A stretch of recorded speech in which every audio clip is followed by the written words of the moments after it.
Borstein, Yes. Kelly, Here. Meigs, Here. Scylla, Here. Daphne. Here. Please join me in the Pledge of Allegiance.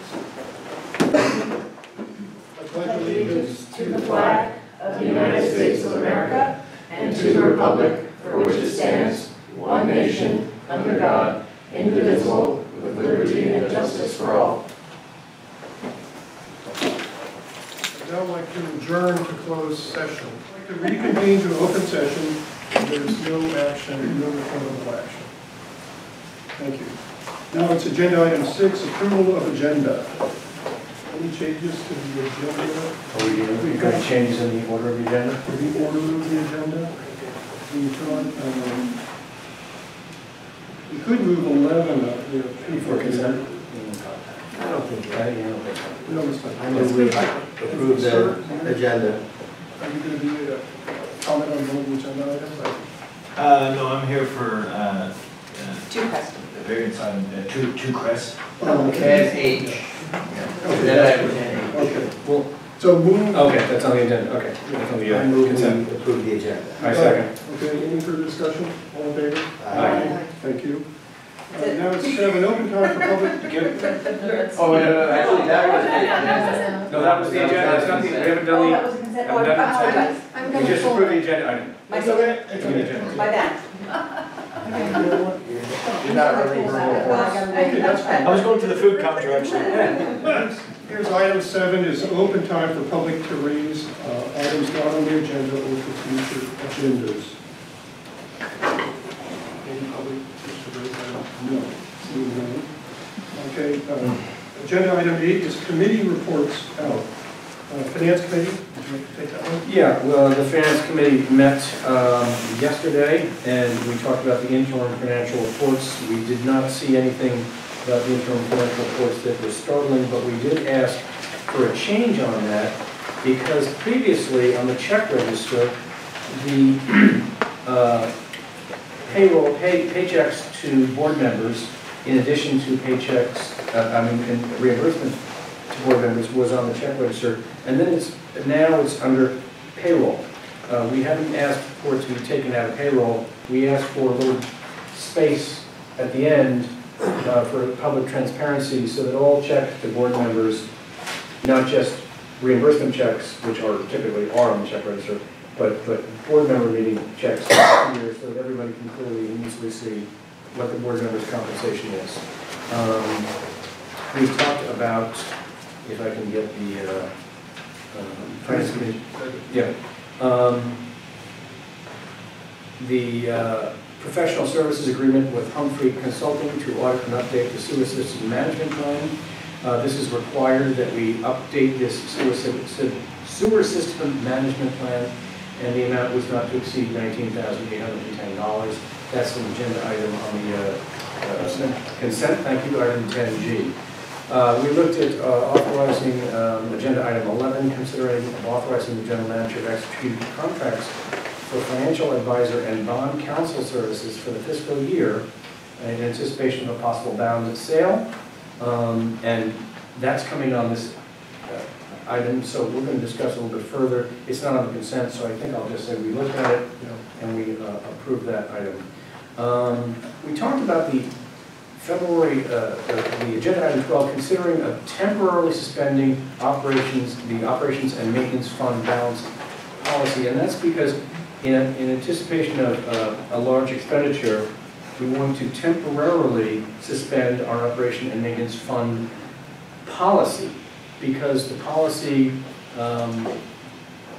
is not complete with compliance of writing large checks for unexpected items. But we think that we could change that fund policy perhaps as early as the next board meeting, but it is the view of the financial committee that it would make sense for us to temporarily suspend the operations and maintenance fund balance policy, and then take a look about that in about 30 days at the next meeting. Number 8 was a review of the OPEB liability scenarios using our new GovInvest software, and we had Ira Summer speak to us. Unfortunately, he's not here tonight, but we really dug deep. We kept him last. We reshuffled everything, but kept him last. And we got a lot out of that. It was enlightening, informative, and extremely depressing. Especially in the light of the fact that that's just our OPEB, not our actual pension liability. So that was, and that's coming up, and I think both Tom and I will be able to speak about that at length. And his slides are here at the back? His slides are here. 14 pages? Yes. Okay. By the way, for the record, we have a second copy of the interim financial report. Some of the things changed. Two checks came off. Two checks came off? One check was recategorized, and then the grant program addresses were added. And that kind of made everything change, so the numbers are all changed. So if you have any questions during consent, please refer to the new one, not the old one, because the numbers changed. Check 107 now isn't check number 107 in the old one. Yeah, the numbers that change with the. Not much else changed. Alignment. So that was the financial meeting. Thank you. Can I ask a question? Sure, yes. Andrea, when you suspend a policy, can you just do that randomly? Isn't there some concern about how that should be done and shouldn't, isn't there like, I don't know, maybe I'm wrong, but I know in townships, they have to have a 30-day wait or something and then review it, but you tell me what you know. Well, I'm not aware of any sort of statutory requirement associated with, steps to suspend a particular policy. I think that it's more of a business decision to suspend a policy for a particular reason rather than a legal one. And if there are good business and financial reasons to do so, then that would be acceptable. And we have a full agenda item on that. Thank you. Are you thinking of a resolution that requires a given period of time? Isn't that, it's not a policy, it's like a resolution.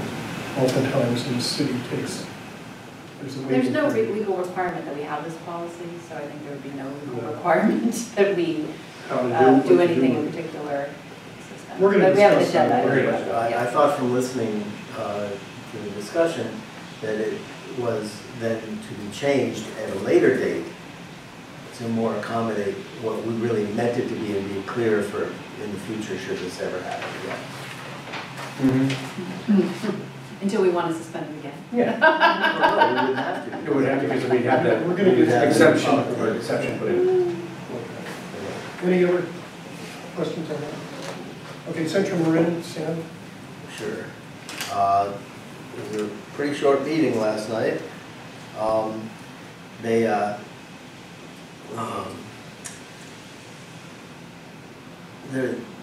Last year, they tried to do a big pavement rehabilitation project and they put it out to bid. They only got one company to bid for it. It was like $480,000.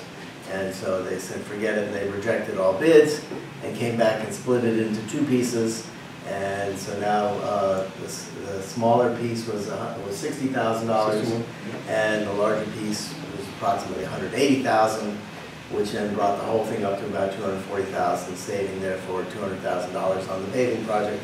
And that was lovely. Good move. Yeah. Anderson Drive landslide, we've awarded the contract to get the work done. And the nice thing is that we did all the FEMA work over there. Not we, but they did. Staff did all the FEMA work. And we're going to get $514,000 from FEMA, which basically I think then says the project will cost CMSA $35,000 total, because FEMA's going to pay the rest of it. The primary clarifiers gates rehabilitation project. They're pretty old, and they've been hydraulic, and we were going to put it out for construction design, but Jason decided that his people could actually do it in-house, so they saved a bunch of money doing the design work on that in-house, and we approved it to begin the rehabilitation project on that. Power delivery program that's going ahead. It's really interesting. We're going to put in a secondary generator. And the one that we have now is 750 kilowatt generator, and it's very old, and it's not as efficient as the new ones. And we have agreements with Marin Clean Energy that we don't go over a megawatt of production.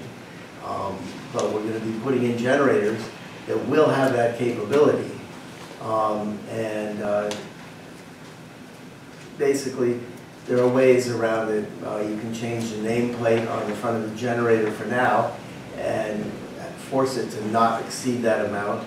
But we can also do new contracts with MCE once we reach our limit that we've done with them at 10.5 cents per kilowatt hour. That we would be, anything exceeding that would be 8.5 cents per kilowatt hour. And, you know, we still make money from that, and I think the number was that 137,000 for the first year, if we're generating that. How much? 137,000 possible profit on selling power on the first year. Yeah. And so that's lovely. I have a question on Yeah. that. I read the agenda, and did we lose our SRF? Yes. That wasn't for that. What was the? It was the reason, well, we lost the opportunity to have a state revolving fund loan because they scored some of the things we wanted to do. Yeah. And they score on a basis of, first off, if you're in a low-income district. Not us. Number two, if you have an emergency situation. Not us. Number three, there's something about saving, I can't remember the third one, but anyway, they scored us originally 3. Staff worked on it, and they got us as high as 7. And then they thought they could have gotten 2 more to 9, it caught up as 14. But you need 14. So that's very sad because the state revolving fund would have paid for a lot of things and gotten us refunds, so that's depressing. But they did discuss that there are some possible other grants that might be available, and they're going to look at that. But didn't we get about $500,000? Yes, we would have gotten a $500,000. We don't get it? We don't get that. Because that would have been a state revolving fund loan, and about 90% of it might have been granted and not had to be repaid. So that was depressing. Okay. Well, the alternative is we don't live in poor. Yeah. And That's too bad. it was a pretty light. Yeah. If I can add two quick things. I said one, but really two. Just on the slide, if anybody's driving up past or CMSA is on your left and you're going to electrical landing, there's a couple of slides on the right-hand side, those can be repaired. Again, that we're getting almost fully funded. But also, we suggested to the full CMS board, and that'll come up in April or so, we're going to look at selling that. We don't need that land. So we're looking at that land, how much is there, and who might be interested in buying it, and don't fix the landslides. Well, it also turns out there's some difficulties with that because the only access to that land is through Garbarino's property. Right, so we sold to Garbarino. Yeah, who knows? Yeah. But whoever. We're looking at it. So. Or a giant grading project. Yeah. The other quick thing is I did get a tour by Jason Dow of the CMSA pump station at San Quentin. Because as you may have heard, there was an escape from San Quentin. The escapee was in prison for carjacking. He immediately went to Home Depot and carjacked somebody. He was actually working for CMSA. What he was doing was cleaning the grates. No, that's what they said, yeah, And he was on so- sewer duty. Yeah, And I was and- like, what sewer duty? Wasn't he a volunteer? Yeah, well, He wasn't an employee. You're right. What- You're both What right. does it mean to be a prisoner? But he was doing our work, and the point is that when we spoke to one of the guards there, they do believe that that is an ability for people, I'm going to try and say this as politely as I can, upstream, even visitors, depositing balloons in the sewer system, which are then collected, and those balloons may be drug-filled. So it was my suggestion to Jason, but he'd already been thinking this way, that we eliminate that prisoner job. It's outside the walls of the fence, but it's behind the gate. We had to pass a gate. He stuck behind a couple of sheriffs. At any rate, so Jason has discussed with San Quentin that they would pay for 3 employees for CMSA who would have to go there a couple of times, a few times a day, but would have some other new duties at CMSA, such as landscaping and painting or whatever. So that would be paid by San Quentin, because that's a job for San Quentin, required by San Quentin, and on their budget. So I think we can, that's a win-win for everybody there. And my goal was, I don't want to have us in any way, shape, manner, or form, CMSA, helping to facilitate the entry of drugs into that facility. Or escaping prisoners. That's correct. It's quite interesting to me because most of the drugs that get into San Quentin are brought in by correctional officers. You only have to look at the overdose deaths in the Last two we had heard about? yeah, both of which were on death row. Mm-hmm. And volunteers such as myself who go in and out every week or cannot go to death row. So the idea that people are putting something into the sewer system and then the inmates are pulling it out at that point, I think is not credible. Well, it may be in addition. I'm not saying that prisoners should be working at that point, because that guy did just walk away because there was no. I mean, they could put him in at San Quentin Village. No, they can put it in the visitor center and these facilities, and that's where it ends up, What facility? the bathroom. There's a bathroom. You mean for the visitor? Yeah. Oh, okay. But San I Quentin think they're Village much- too, goes right. So, I through mean, the- Mary knows more than I, so she better have to say. I would just be surprised. I mean, there are other reasons to not have prisoners working at that. So it's- Anyway, Doug, it's a good intention. Yeah. Right. Okay, any other questions on CMSA? North Bay. North Bay, February 1st, the top two items were the future of regional funding with Steve Ritchie, who's the Assistant General Manager of Water Enterprise San Francisco PUC. My notes got water on them, so I'm gonna see. Anyway, so the IRWIM is actually Integrated Regional Water Management.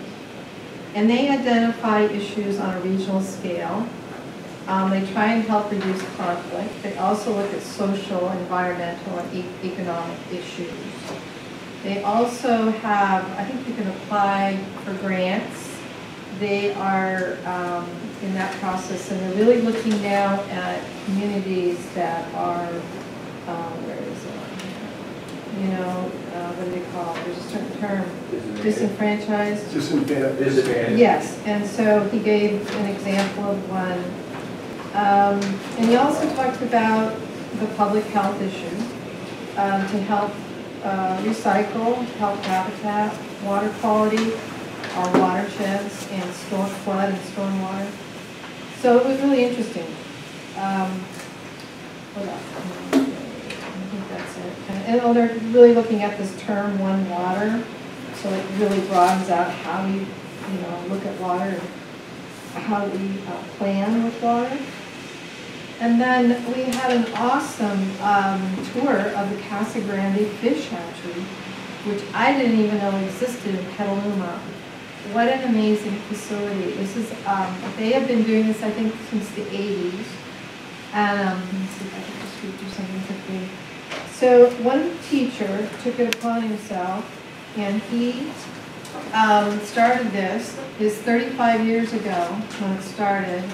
And so the goal was to save the Adobe Creek native steelhead from extinction. And so these kids, they have these internships, and it helps them kind of after leave high school go to other positions and jobs. It was just so much amazing, the energy, and they have all these hundreds of thousands of eggs, and they're hatching them and watching them, and they have to count the eggs. So what a success story for a high school. So this is the only high school fish hatchery in the country? Is it in the country? Yeah. Really? Anyway, yeah, I wanted to take my granddaughter up there. I just thought, wow, what a find. So anyway, that's it. Anybody with a school, if the kids go to a school and no kids who go to school, they do school tours, they're free, so that's the right number for most school districts these days. They can afford to get up there, and it is incredible. If I can add one thing, Pam. Sure. It was about 1984 that this teacher, biology instructor there at Casa Grande, took some students out and were looking at Adobe Creek, which was no longer a creek. It just had tons of crap, cars and tires and refrigerators and other things. And some old guy, older gentleman, who owned that property that the creek was running through, came out and confronted them about, what are you doing on my property? And so they told him. And the kids just were very moved by that there was no more fish in there.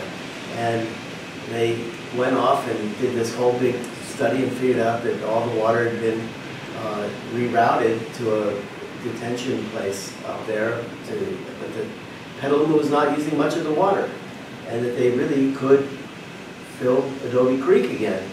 And so then they worked with different architects and biologists, and they designed a fish hatchery and figured out it would cost $550,000 to build in 1986.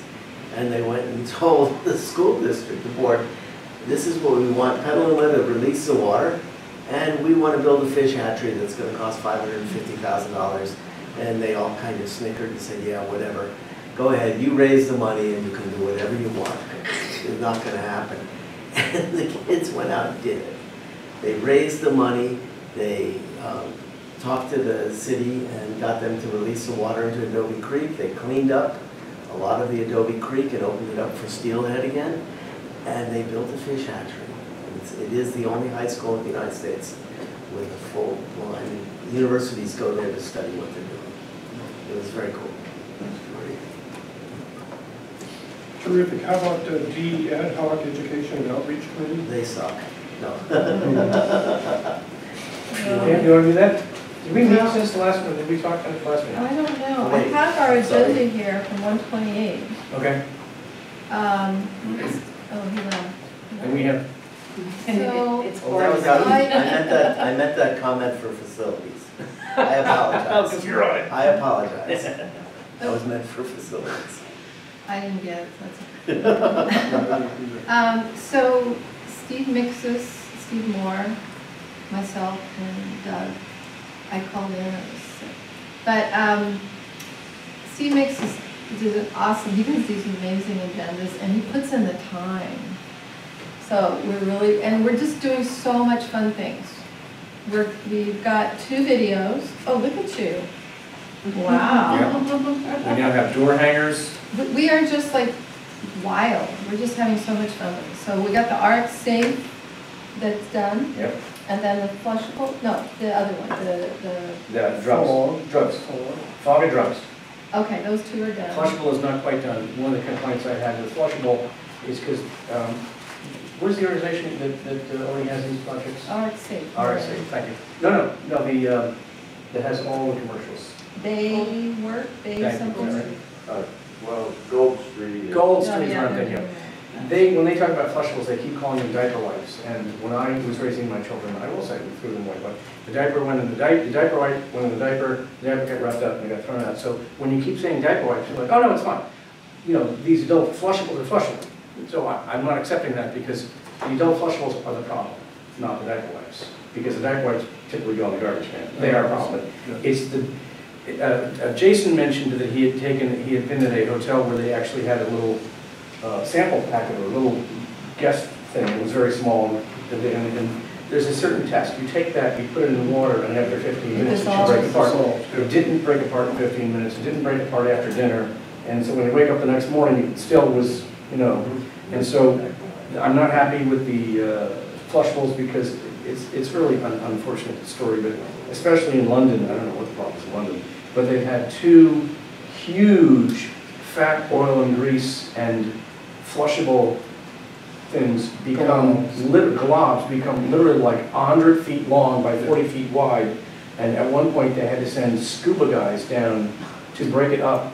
It's just disgusting. So anyway, the point is we're working with Comcast on a complete unrelated, we're bringing Comcast and other things. So we put about a $15,000 package together to put together short commercials.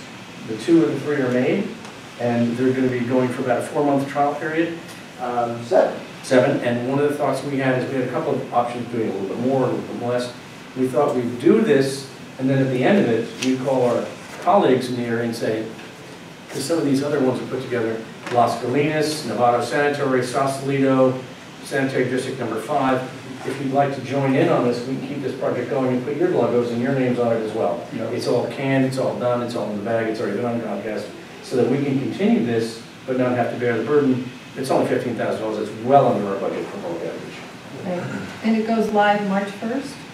Okay. That's the goal. So when you're watching television,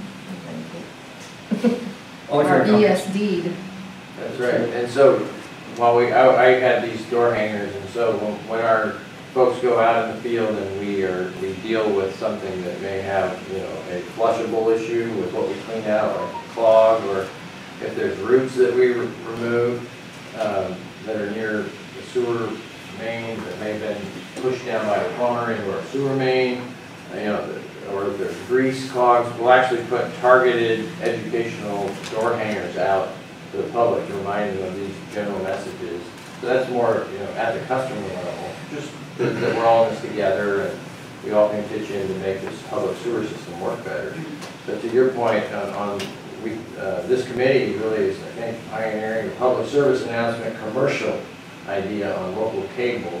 And we learned in reaching out to Comcast Cable that it's pretty simple to do. And you see a lot of local businesses in Marin County, you'll see national commercials and soda pop and all that. But then all of a sudden you see a local business, like a tire company or and we would be like that. We have these public service announcements on taking care of the sewer system. We'll have our logo, like you said, and then there'll be an opportunity. This is a pilot, and if our neighbors see it, notice it and like it, they can put their logos on it next, just like they've done with the Bay for us, or the Save Our Bay CMSA sponsored outreach item. So, yeah, and a lot of credit for Steve Mixis working with Gold Street to produce these. That's great progress. One thing I handed out was an original product, the sump pump educational effort. We're really noticing this summer more than ever, this winter, forgive me, this wet season more than ever, the importance of sump pumps that are inadvertently or otherwise pumped to our sewer system, our wastewater system. We're seeing the effects, and we had a big overflow last month. We think sump pumps contributed to that, and we're managing a potential overflow as we speak right now in Larkspur. In an area we've identified a lot of sump pumps connected to the sanitary sewer system. So there's a need for outreach. Steve Mixis and I put together, working with Gold Street, this original pamphlet on educating about the need to have that responsibly plumbed outside the sewer system in a way that doesn't cause drainage problems either, or points it to your neighbor's property. So we were careful about the messaging here, that there needs to be a proper solution. And so Gold Street leaked this idea that we put together with them to some other their clients, and I'm pleased to let you know that our original idea has gone viral. And that other sanitary districts are clamoring for this educational outreach pamphlet that we put together. And it's meaningful. And we're going to now contemplate potentially expanding the concept of the lateral grant program to include this type of assistance to customers, to the extent we can, because we think it's meaningful as far as reducing the impact on the capacity of our sewers. This could be a situation where we don't have to build a pump station or enlarge a pump station based on certain calculations of flows because of this added capacity issue sump pumps are contributing to. We don't know all the answers. We want to do some informal surveys to get a better sense of what this might mean, but we could factor this into saving a lot of money on capital expenditures simply by assisting landowners Wouldn't it make sense to redirect their sump pump discharge. We have a lateral program where when you sell the house or you do more than $75,000, so let's skip the more than $75,000 right now and talk about when you sell your house, you must determine where the sun pump goes. No, I think that's a great idea. Yeah. That's been discussed, it would be an add to the requirements. So this It's is being considered. So, yeah, multiple But we're going to fronts. continue as a district to increase, I hope, our smoke testing, which is the way we learn about these things in particular homes, and getting those people out of our system. Does a smoke test find the sump pump? I don't Yeah. think it does. Smoke test? Oh, that's right, only found the gutters. I apologize, that's right. And the area drains. Unfortunately. And So- some pumps hit BAM right at the wrong time. Right when you want your water out of your basement or Yeah, back when it's there. really rainy and our sewers are filling up.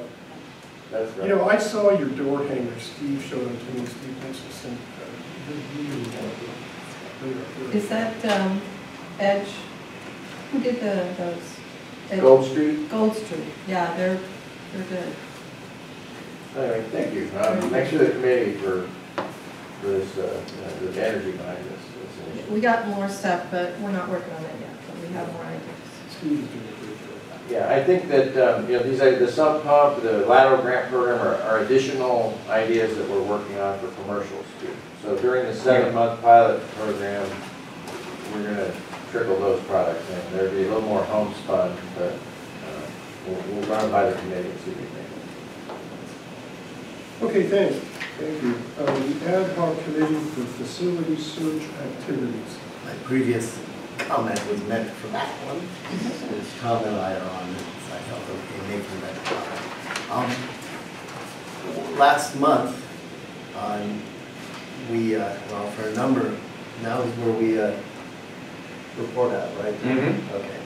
So, quite some time, a little bit of history. Many years ago, the Ross Valley Sanitary District set up temporary headquarters, purchased a building on Kerner, and temporarily moved their operations to an empty property at Larkspur Landing where there used to be a sewer treatment plant. And we've been operating at those temporary locations now for many years. And it's not appropriate, it's not best practice for collection agencies to have their people and headquarters and trucks all scattered around. And so for some time, in the interest of public safety and the district operating at a much higher level, we have been contemplating and looking for a new facility to consolidate all of our operations into one place. That property several months ago was located, it became available at 1118 Anderson Drive in Santa Fe, and it's the 1111. 1111. It's not the 1118. Anderson Drive, and it's the old Comcast Viacom building that was built in the 80s.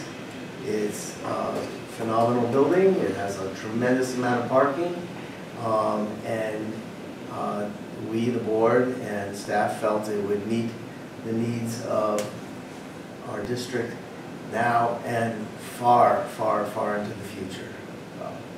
And so we have been working very, very quickly to make this come to fruition. And at the last board meeting in December is when we did the committee, the facility search.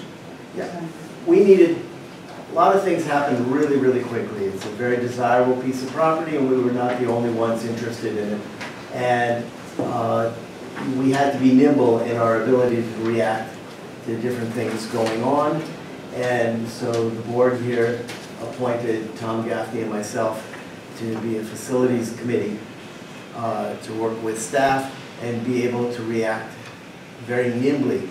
We did not do this in order to make decisions, but in order to decide, okay, this is important enough that we need to have the full board come and meet in closed session and discuss what we've learned. And we have had how many meetings? 5 or 6, was that many? Staff meetings? At least 4. At least 4, and then there were 4 building tours. Yeah. Yep. So With all board members attending. that was the whole idea, was that And a this, number of our meetings yeah, of the facility the committee. facilities committee. So, And the board really acted very quickly and responsibly. And last week we were able to enter into a purchase agreement with the owners of that building. And there'll be a press release, and that will be more details to come. But that should happen pretty quickly. And we're very, very pleased about it. And our staff is very, very pleased about it. And I think this will really make the whole organization operate in a very good way that will really be beneficial, not only for us, but beneficial for our constituents in the Ross Valley. So, Tom? That about covers it. We had to get an industrial commercial zone property. We looked at a number of facilities throughout the central Marin area, and our trucks make a lot of noise, so we think we've got a compatible location with other uses in the same area. That was very difficult to find, so I don't have any problems. Good work to everybody. Okay, thank you. Agenda item 9 is verbal report by board members and staff on requests for future items. Board members, any verbal reports? None of this one. Staff? Yes, for the general manager verbal report, I have a few items. I wanted to note that we did submit our annual reports to the water board on the cease and desist order, and worked with CMSA on the annual reporting for the MVDS permit that was issued last year. And the upshot is that we continue to meet or exceed the requirements in those orders. And related to that, these orders implement what's known as the Infrastructure Asset Management Plan, or the IAMP. And you and staff have been working to update that 5-year-old, now a little over 5-year-old document and vision for the capital program. And just this last month, we issued an RFP to qualified consultants to assist us on the next phase of the Infrastructure Asset Management Plan, which I believe we're envisioning to be a little more of a living type document that takes into account more real-time the condition assessment work we're doing so that we right fit our capital program versus our in-house repairs and line maintenance and other aspects of our in-house operations to achieve the same outcome. One thing that Catherine Hayden helped put together that oversees this part of our operations, and one point that came out in our annual summary was in just 1 year, this last year, we were able to repair 6 miles of pipe in-house. Where if you consider, just manhole to manhole, we go in and we video and we spot repair and create essentially new pipe. We don't dig up and replace the whole stick of pipe. We spot repair, but we in essence have repaired that as a viable asset from that point on. That's 6 miles in 1 year, and that's dimes on the dollar as far as getting I&I reduction or whatever our goals are. Viability, structural integrity, capacity in some cases. And so we want our IMP to be more living and reflect all the effort we've done. Just last month, you approved the new truck with the new video equipment that's high definition. That condition assessment capability now can be dovetailed into a real-time asset management plan that we can, as we have contracts out to do capital work, we can inform those decisions and make change orders on a more real-time basis, to address targeted assets in the best, most cost-effective way. So it's a different animal because we have a different system now that's called InfoNet or the CMMS. It's also InfoMaster is this component where you have the decision-making ability that's more real-time. So I think it's in line with your vision of being the collection system of the future.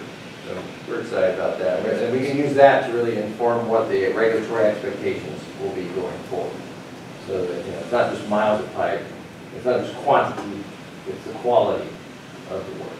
And we think this type of this framework will help us. So I think it's February 21st, coming up soon, we'll get proposals from the consultants, and we'll continue to move forward on that. Steve, can I ask a question? Yep. Was there any discussion about continuing the cease and desist, or is that coming Well, up? yeah, good question. It does speak to next steps. It's my understanding, and looking at our business plan for the year, which we'll talk about later, that we want to engage the water board on the cease and desist order in the April time frame. So we wanted to get the consultant up and running, I think, to gear up to that discussion. So it's something where hey, that order's from 2013, or even 2012, it can be updated with new modern information, modern understanding of our system. So I wanted to, real quickly in this report, just remind the board that we're queuing up several processes that culminate at the end of the fiscal year on July 1st. Many things that are going in parallel. I won't go into great detail on any of them, but just understand we're trying to integrate them so that we get efficiencies. One is budget season, so we're working on items to budget for the coming fiscal year. And our draft budget will be on the agenda in May. Sewer rate study. We've begun to model potential impacts of the capital program, debt service, salary and benefits, pension and OPEB liability, operations and equipment costs on sewer rates. The new building, we don't think it's going to have a huge impact on sewer rates because it's hopefully based on the, just the revenue bonds and then the debt service. So there's an incremental impact. And so there's other cash flow savings related to Comcast lease payments, it's in our benefits of doing the purchase. Right now, there might be an outflow of about $200,000 a year for different facilities related costs, about $200,000. At the new Comcast building, those facilities costs are comparable, around $200,000. But the difference is we get $300,000 in lease payments from Comcast. So there's a net positive in annual costs moving to a new building of $300,000, roughly, per year. Okay, so another thing lined up for the fiscal year, labor negotiations are underway. The classification compensation study that we completed at the end of last year laid some important groundwork for these discussions. Another thing, the Larkspur Landing cleanup for this summer. This week has been a busy week. I've been getting emails back and forth from the consultants to EPA, trying to hammer out the last final things for the approval. The things that we're talking about now are when we're taking soil out and we see concrete debris we didn't expect. What are we going to do about it? We're going to characterize it to make sure PCBs don't go to a municipal landfill. If they're above a certain threshold, they should go to what's known as a TSCA landfill, a more hazardous material. So we're hammering out those details on what the contractor does, and then we'll go out to visit those details. So we're really close. Hopefully this week we get a written approval. Well, turns out in Marin County, if you want a grading permit for anything over only 1,000 cubic yards, you have to get approval from the Planning Commission of Marin County. That's 1,000 cubic yards. Our rough estimate for this project is 26,000 cubic yards. So yes, we have to go before the Planning Commission. Well, it usually takes about 2 months or so to get on the agenda. And then Larkspur, who will issue the grading permit, won't do this before Planning Commission approval. Now, it doesn't have to be sequential. We can actually queue things up in parallel, and we're already working on that process to make sure, A, we get on the agenda so the Planning Commission gets a screening level review, that's all they need for the grading plan, and then the city will be working with us to work out the details of the grading permit. We think we should be able to get the grading permit in the June timeframe. We're hoping to award the contract to the contractor in the May timeframe, but having these things going in parallel is possible so that we can begin construction in the July timeframe. August would be okay too. And it's going to take about 4 months, and October, November we'd like to start wrapping up before things get soggy out there. So that's rolling along. Other matters, just wanted to thank the board for attending the TASA conference. I want to acknowledge that we went, Felicia and I attended, as well as all the board members except Nancy. Sorry you didn't make it there. We actually had a facilities committee meeting while we were there. It was helpful. And then fed back to a closed session meeting that following Monday. Covered a lot of good information. A couple things I'll just point out. In the statewide discussions, they're talking about things we are already doing in Ross Valley Sanitary District. So it's nice to see folks catching up to what you all have begun here. A couple of examples. We're talking about artificial intelligence, sort of having remote sensing of things. And, I was even alluding to that with the IAMP vision, having this, decision-making automation.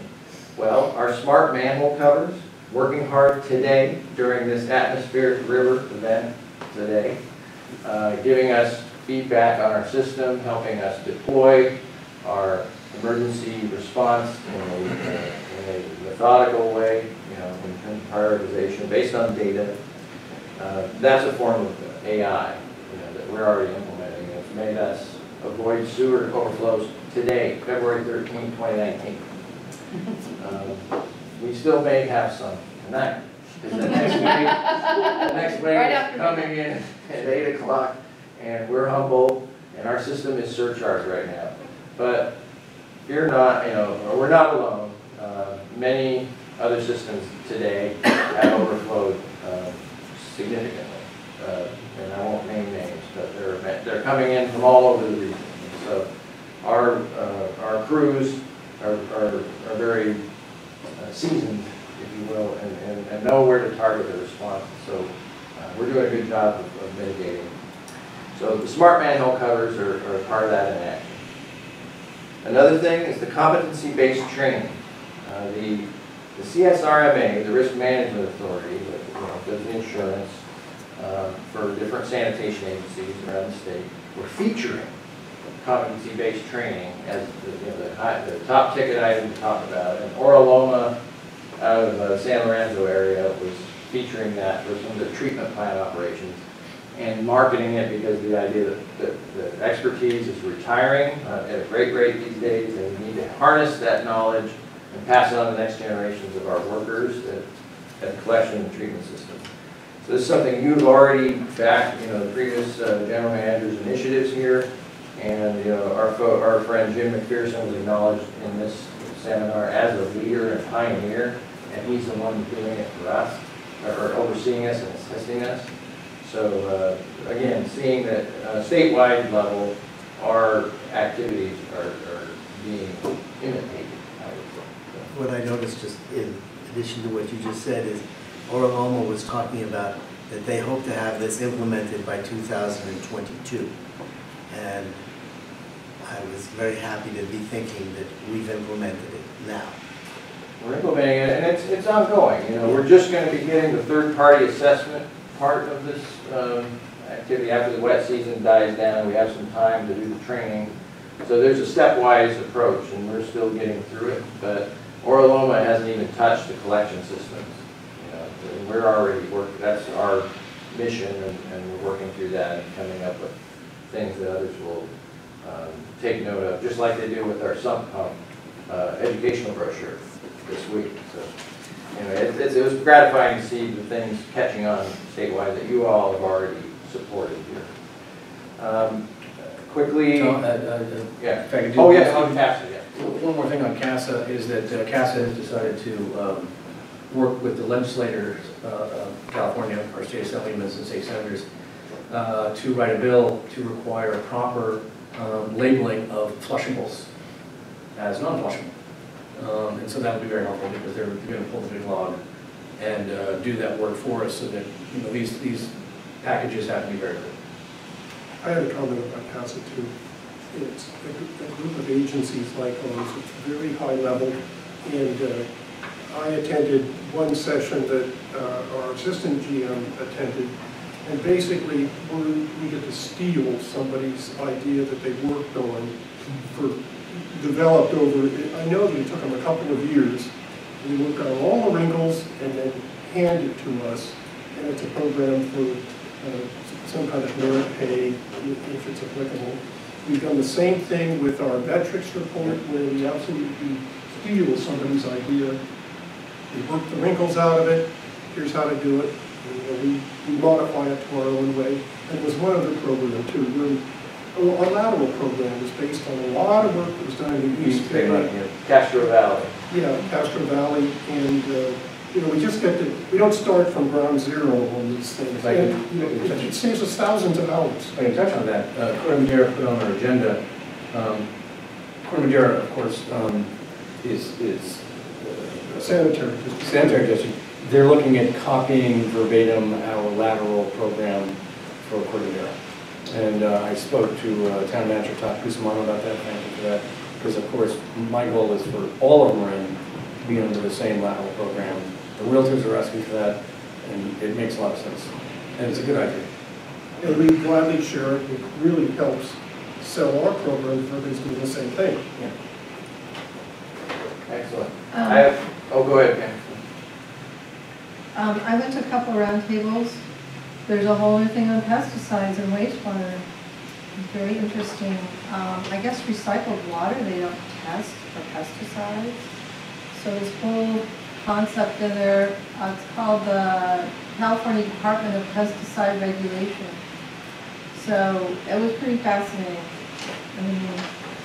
And then this emergency response and the role of the PIO, which is the Public Information Officer. It might be helpful to us. How do you do that? Who is that? And what are they? How they navigate through an emergency? I thought it was really good. That's it. Great. I just have one more item on the general manager's report, which is LAFCO was accepting nominations for a new member of the Local Agency Formation Commission. And you saw, we announced that to you, see if any of you were interested in serving a couple months ago, but didn't get any takers. Want to let you know that 3 candidates for the new LAFCO suite announced this month, and I think comments are due, or if you were going to write any letter of support or not, comments are due on potential candidates tomorrow. Is that right? Is there a hearing? Tomorrow night. Tomorrow night. And the 3 candidates are Cliff Waldeck, who used to be a city council member at the city of Mill Valley, but also he served on the Regional Water Board. Larry Loader, who was a board member of the Boston Valley Sanitary District for many years and worked on the Richmond Parkway. And Chris Skelton, who's a local attorney. Isn't this a special district number? Isn't that we vote on the special district number? They're appointing a member at large. Oh, a member at large. Okay. Good question. So there's no action required, but if any of those folks you think would make a good candidate, and that's your, the board members, it's your choice if you wanted to weigh in in any way. I think Larry Loader was also a city public works director for years, probably in the legal space. I know he's an engineer. I'm not familiar with his Public works. CV. I don't know his full CV. I know he was a board member like yourself on the sanitary district. And that's it for my Thank you. report. Any other staff reports? Okay, let's move on to the consent calendar. Does any member wish to remove an item from the consent calendar? 10H. 10H, I want to pull the financials for 10E. And I want to pull the extension variance lateral. What number is it? It's 10H also. Is it G? H. H, okay. Those 2. Go ahead. And you wanted to do H, so both of you Yeah. wanted to do H, and then one, okay. So E, let's go to E, internal financials. I have a question. On page 5 of 5. Well, I'm sorry, back up. Let's go back to 2 of 5, because then I flipped to 5 of 5. So what I don't understand, She's looking at the one in the packet, by the way. Okay. I don't know how to. not the They're not supplement. that different. They're not that different. Not the supplement.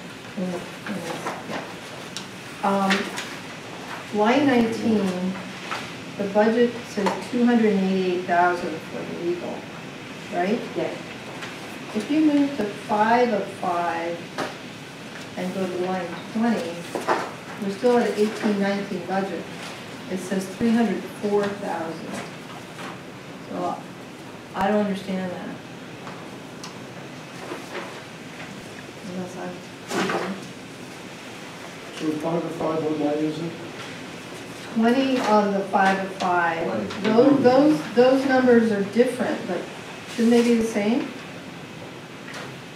It says 218 budget, and then on the end it says 1890 budget, 1890 budget. So the Yeah. actual exceeds the budget in a few places.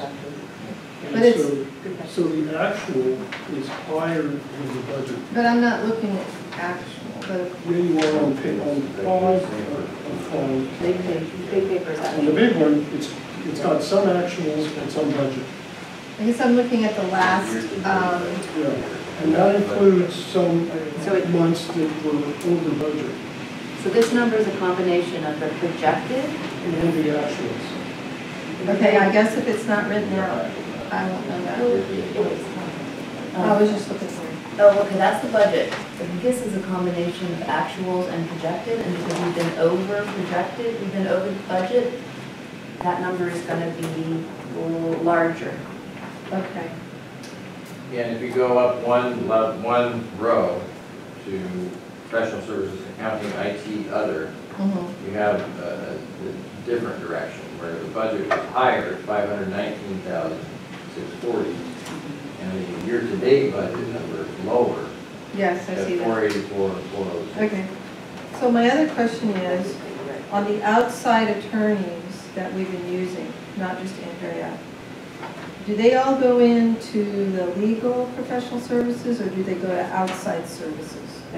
All legal services go into. They all stay in that pot, okay. And then, Okay, but let's continue, the footnote on legal says its expenditure is Yeah. higher than budget, and that's on page 3. right, I looked at that, I understand. Okay. Due to the time, Okay, due to I- legal expenses associated with general General manager manager recruitment, yeah. and All right. CIP No, contract. but that's- All right, I don't, all right, so we're getting up there, 300,000. Bringing back the good old days, almost. Anyway, that's it for that. I just wanted to clarify that. Let's go to H now. Okay, so this is a request by, Yes, we have Mr. Foley. Yep. joining us. Thanks for making the trip in this rough weather. That's okay, thank you for taking it up. Yep. I just want to make sure this is, I've obviously seen the easement by Susan Jean Anderson. There's no issue with us there. That's not our easement, that's his easement. If there's anything that comes up with the lateral that we would need to get onto that property in an emergency because the lateral broke and he's on vacation, that's an easement for us as well if we need to or not? We have other authorities to go in an emergency situation. Okay. So, you know, that's It's an easement from one property to Right. another. Okay. And Susan Jean Anderson is fine with that, there's no issue with her? Yeah, she's been awesome, very accommodating to us, grabbing that easement, so. Okay. Is this house built or being built? It's under construction right now. It's on what? It's under construction, Oh, wait a minute. 60%, 70%. Got a roof on it? Luckily, we got the roof on before Christmas. It's And if I could just, since you're here, will you have a sump pump? No, thankfully, this is all gravity. Okay. And the gutters will go, not go to the sewer system, right? No, the As whole. long as you're here, I figure it Kind out. of quiz. No, ILS engineers have designed a whole system of, dissipating. I was more curious about the easement issue and the emergency easement issue, but definitely put my heart at ease with that, so I have no other questions on each. Pamela, you had some questions. Yeah, did you do a geotech on the land? Now, 180 feet, I mean, Yeah, are you gonna have to, how far are you gonna dig down? And it's a long way, but. it's a pretty easy grade all the way down, but, what's your Is question? there any elbows, or is there? There's a couple of light bands. Trees, a lot of trees, or? No, the path that we've laid out is relatively straightforward. How wide is the pipe? A 4-inch, I believe, lateral, just a typical lateral. That's from a standard. Standard for residential. Okay, and then, shoot, my brain just went. I have a question on, because this is a variance, you're gonna have to go to the town of Ross, right? When you did the building application, right? Or not? Well, we will, I don't know the exact procedure for, you know, for sewer and water and PG&E, we got to run all that through that. But, If you're building, you would have to go through them before, believe me, I know how it goes. And they were all over them on anything. They're not easy. we I don't had, talk about sewers, you talk about animals. we got a letter from Ross Valley saying that there was a sewer in the area. I forget what's the proper term for that. Most serve. Yeah, will serve. So yeah, we got that letter from MNWD, from Ross Valley Sanitary. So if that's what you're referring to. Well, exactly, but so this is an easement just for sewer. Do you need easements for the other utilities? No, sewer was, and that's why Susan Anderson was our savior, because up on that hill, I don't know if you're familiar with it up there, there's a bunch of grandfathered in laterals. Yeah. And we got told by your engineering department we couldn't tap into any of those. And so this was our only way of Because normally this would be done before you start construction. well, it's the chicken and the egg. We had to. It's true, Tom. So if we don't approve it, Yes, the tear down the house. yeah, tear it down. Porta potty. Did they make, oh, go ahead. Well, unfortunately, on Baywood Canyon, there's no main. Ross Valley Sanitary doesn't have a main come up Baywood, which is unusual not to have a sewer main coming up quite an extensive roadway. And Crest doesn't have a main either. So it's a series of 300-foot laterals going down like this from old houses hanging on the side of the hills. So Well, we need to get that truck up in that area. what we're going to put in is going to be way ahead of anything that's grandfathered in. Any further questions? Yeah, so did they make you put in rain catch in the property anywhere? I'm just wondering. Rain catchment? Yeah. It wasn't required to call for, you know, we had our time. So my last question is for Andrea. Usually with variances, you need to have findings, am I right? That's from what I've learned in the past. And on the second page of this agenda item, there is all this discussion about why they want to do this, et cetera, et cetera. Can we just put this in this, as these are the findings for this, just in case? Be there? If you'd like to, again, here, if you'd like to call them out as formal findings, you can do that. I don't believe that our code requires specific findings. I mean, the idea of findings is to explain to the public the reasons for a variance, and you've done so, I think, in the staff report. So if you felt that you wanted to put the word findings in there, you could do that, or you could clarify in your motion or in the minutes that these are what the board considers its formal findings in support of the variance. But I don't believe that it's required by law to call it out like that. Okay. I'm done. Okay, so let's go back to the, any other questions on the consent calendar? Looking for a motion? I move we approve the consent calendar. And that's it. Okay, it's been moved and seconded. Is there any further discussion? Seeing none, all in favor? Aye. Aye. Thank you. Thank you. Yeah, Okay, item 11. have a safe trip back. I catch the Warriors. Oh, yeah, recorded it. Watch those smart man. Consideration of authorizing the GM to execute contracts for FA and bond counsel services for fiscal year 18-19 bond sale. Yes, the district's anticipating issuing approximately $20 to $30 million in revenue bonds to finance the purchase of a consolidated administrative and operations facility, soil remediation project at Marksville Landing, and finance sewer system improvement. So we're requesting authorization to execute contracts with financial advisor and bond counsel firms to support the issuance of the bond. And the financial advisor and bond counsel firms are the same that we used for 2018 series bonds and 2014 series bonds. And we're pleased with our relationship and recommend we continue this relationship. That's all. And this was brought before the Finance Committee, and my dreams of pay-as-you-go are put on hold. But, fading in the distance. Staff has promised me that under most conditions we won't need another financing. But just in case, we're still around. The other consideration that we discussed was, should we use a competitive sale of bonds or a negotiated sale of bonds? You always have a strong opinion on that.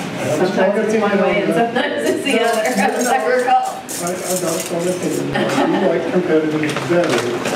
You always shoot, when you shoot for competitive unless you have a reason to do a negotiated. And in this case, and then we'll hear from financial advisors, but in this case, part of the bond issue is probably going to be a taxable bond. And then the majority, and that's because part of the facility that we're going to pay for is being used by a private individual, private entity, which will pay us rent. And so that doesn't qualify for tax-exempt financing. But the vast majority of the bond is for regular facilities, district facilities, and so it is tax-exempt. And I think what we should do for the board is, which we did in the Finance Committee, is add up the project costs that we're looking at right now. How many bonds are we going to issue? And so I think we can do that. And we should do doubles. Add up the $6.5 million. He knows. Yeah, he knows. $6.5 million for the taxable, probably. Right. $6.5 million for the building, tax exempt. That's what we're going to use. The remediation, we didn't have that in our projection, and we've got that at 6 to 7 million, 6 million. 6 to 8, but we estimated 7 in between. So we used 7 for that. And then the Butterfield Road project, which is one of our key projects that we've got coordinated with NWD and Sanitary and ourselves. And it's 3 stages, and we got to do it. And that's about 10. So if you get down to it, that's 30 million. And we're hoping this is our best. One of the other things we talked about at the financial committee meeting was we have a 5-year rate schedule for CMSA, which is AFR. We pay half their bills. We have a 5-year rate plan coming out this spring for us, so we'll have that scheduled out. We're working with our employees to see if we can finalize some contracts with them. And my view is if we do a bond sale, I asked our advisors if they thought that we could at this point, because we have really a good 5-year plan on much of our costs, would we be able to increase our bond rating, thereby lowering our interest rates? And the answer was likely that could happen. We could continue, and this is an ongoing, this credit rating has been going up in the last couple of years and continues to go up. And what did you say you thought it might be at this point? Well, I draw a parallel between you and Marin Municipal. Just very, very similar as far as the demographics and financial conditions and so forth. And they're a AA+. Right. So it's a good goal. We're a AA- goal. Our last issue, we were AA-. Right. And the issue before that, I think we were at A+. Up to the double A minus was just at the last minute, as I recall. Yep. And I seem to remember that the rating agency mentioned that if you have continued good performance for several years, you're going to be a candidate for that rating. I think that kind of came out in the sidebar discussions. So, yeah, I mean, you know, whatever. We would have had to do this for Butterfield, right? We would have had to do this for the remediation, and we want to buy a building. Yeah. So we really have to do this. Right. And the building frees up 2 properties, Right. which As does the we don't remediation frees up and the properties. remediation, yeah, so the building and the, both free up Potential. which we can And this bond would get paid back early. You know, we're going to be, the answer is, there are lots of options, and including an early call. We're going to spend some time, we're going to be very focused on looking at ideas, because this is, you know, these potential asset sales, this is unusual and very significant, you know, added factor in your finances. So we want to build in the option, a little flexibility that let you do the right thing at the right time. We're going to have our financial advisors calculate if we have a shorter call, is there a cost? You know, and they can do that. We also want to get on the record that the financial advisor and the bond counselor were both selected with competitive, you know, bidding and qualifications back in 2014, I think it was, and that their fees were the lowest, and they're guaranteeing the same fees. There's no escalation. Any other questions from the board? There is one more point. You know, I'm recommending on this one that we go to a competitive, a negotiated sale. The financial advisors are recommending that. And last time we negotiated with Raymond James, the underwriter, and their fee was really low. And so, have you spoken to them? Yeah, they'll do it again. They'll do it for the same fee. And it was something like 0.3% or something. It's a third of a percent. Yeah. Okay. So this also includes the Raymond James will be used to negotiate the loans. So, Would you like a motion? Okay, I have some questions. good. I'm still here. So you're wanting to proceed with bonds with not even knowing how much the ratepayers are going to be paying. Is that correct? Not necessarily. I don't think we've decided when this bond would go out. But that's the premise. I don't think it's necessarily the promise. Is it? Well, you did a really good job of setting a 5-year series of rate increases a number of years ago, and your finances are strong.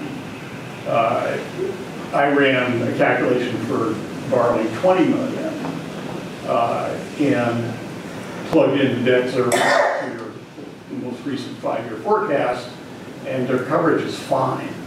They're like 1.7, something like that, which is very solid. Now, I understand you're about to embark on a plan for rates for the next 5 years. The fact that you're embarking on that plan and you've done so well is a very positive thing in looking at the rate structure, the rating of bonds.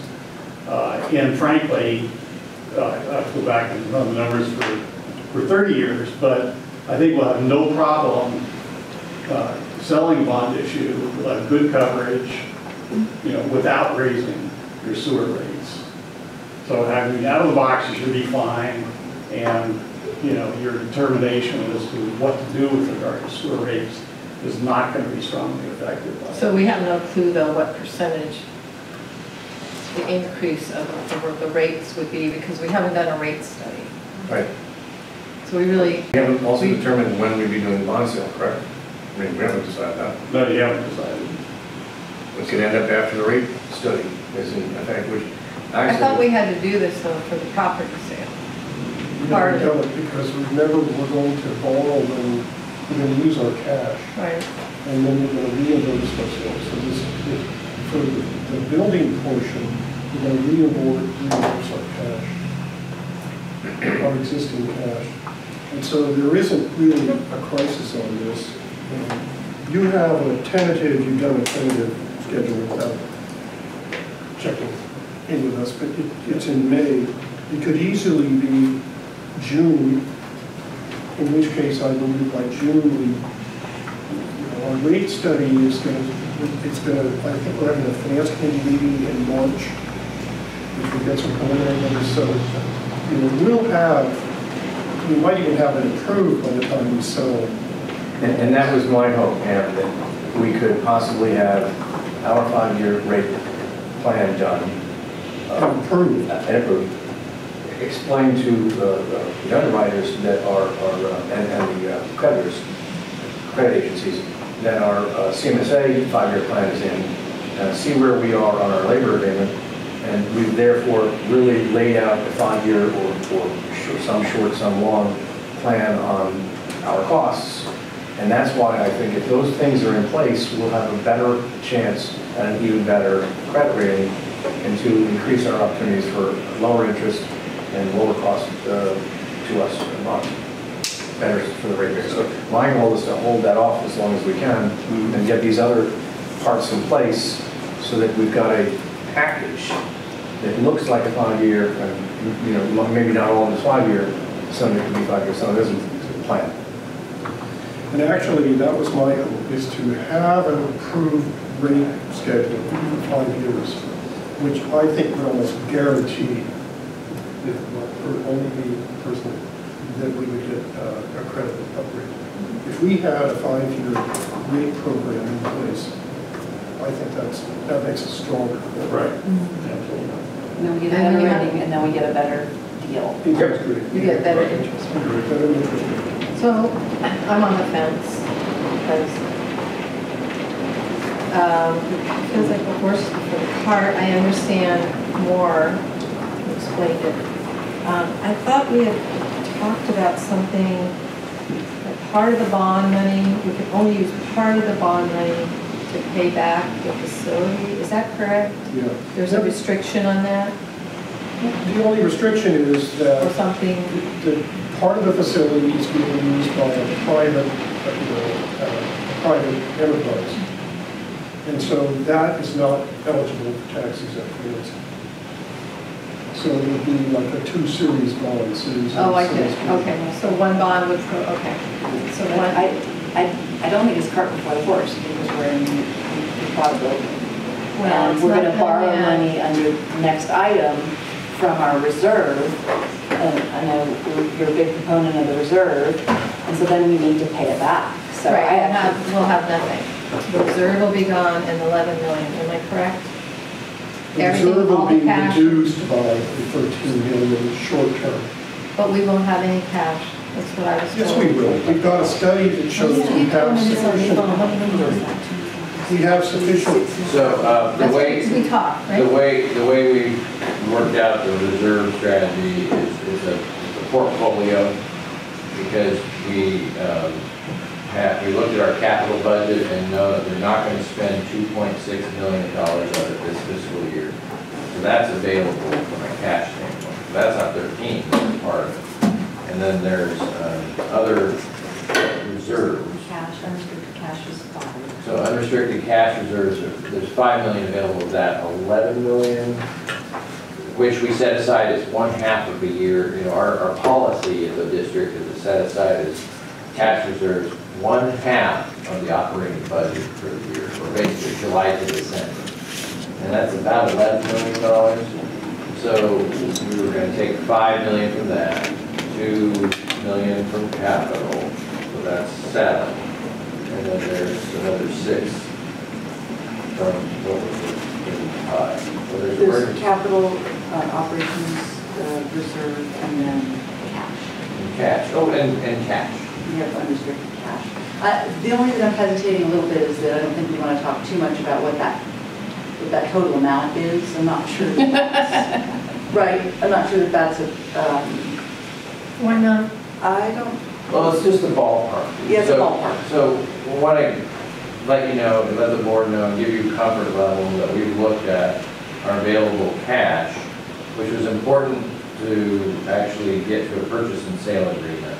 On February 5th, had we not done that, we wouldn't be here today talking about purchasing that building at all. That was really a necessary step to have cash available as part of that transaction. And I won't go into great detail why. So, but we worked together and, and came to that conclusion that we had to do that.